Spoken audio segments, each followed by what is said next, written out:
And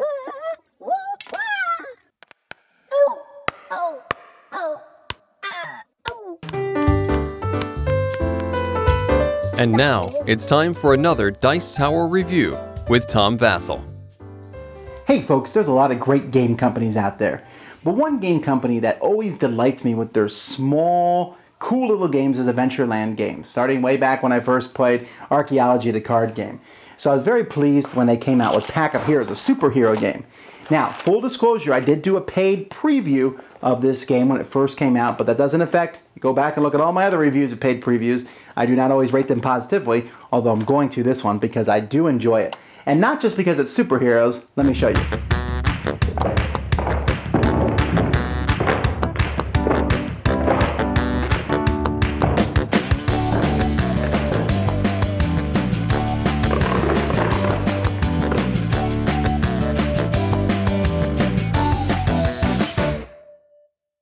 Okay, the first thing we need to realize, this board here does not come with the game. This is an extra thing that I have here. You don't really need a board with the game because you have a grid of 3x3 cards. It's just easier for us to see here in the review. You know, I have a draw pile, whatever. Each player is going to take a draw pile of cards. These are three different types of energy. Zoc, Crack, and Radum. Blue, green, and red, I guess. So you have these here, and then they're going to pick a team. Now, when they pick these teams over here, you'll see that there are 8 teams included with the box. You can take team cards, shuffle these, and draw one. You may the Freak Show 5, the Data Brigade, the Galactonauts, the Liberty Legends. Okay, you can pick whichever one you want, or you could draft them. And there are some rules about drafting. As you look at each of the teams has a leader, so you can have one leader, and then you can have 2 sidekicks and 2 regular people. So you take your group of 5 people that you're going to have, and you're going to secretly pick one and place that one in the center of your side of the board. The rest of them are going to be in your reserve over here.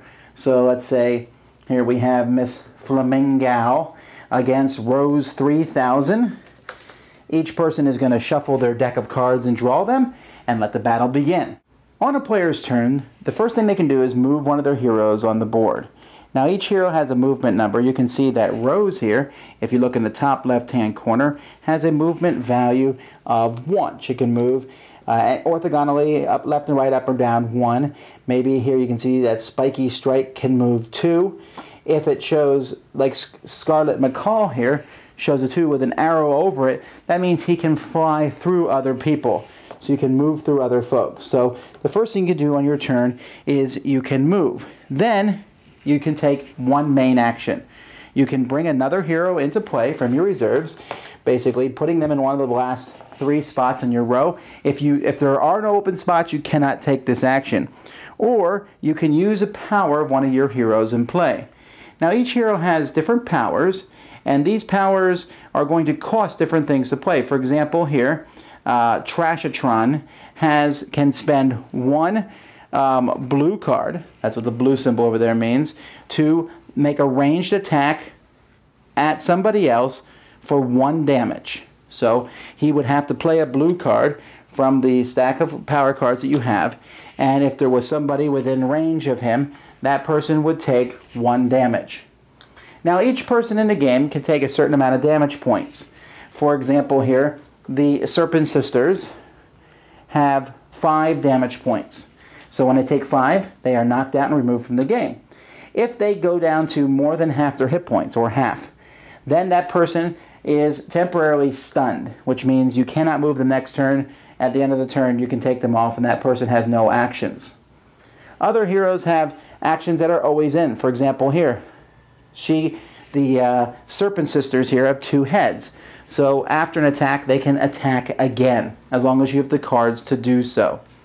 And there are some heroes that when you bring them into play, they do different things.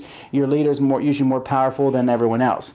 And that's basically the way the game is. You'll draw a card at the end of your turn, one of these power cards, into your hand, and you keep going back and forth until one player wins.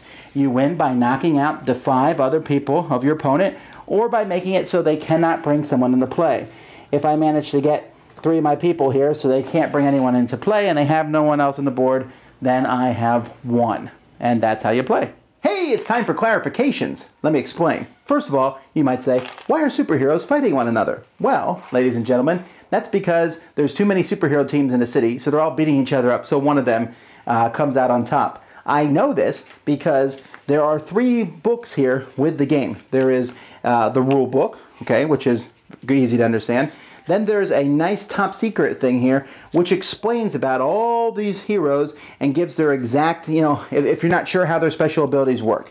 Really cool and a nice addition to the game. And then there's a little comic book here that explains with very few words how the whole big battle royale started. The game also comes with some cards that explain the different special attacks. You have force attacks, spread attacks, range, stun, heal attacks. You can heal other people. The game also has an alternate deck of cards. They're weapon cards, and you can draw one at the beginning of the game, and you can use that weapon one time or that special thing.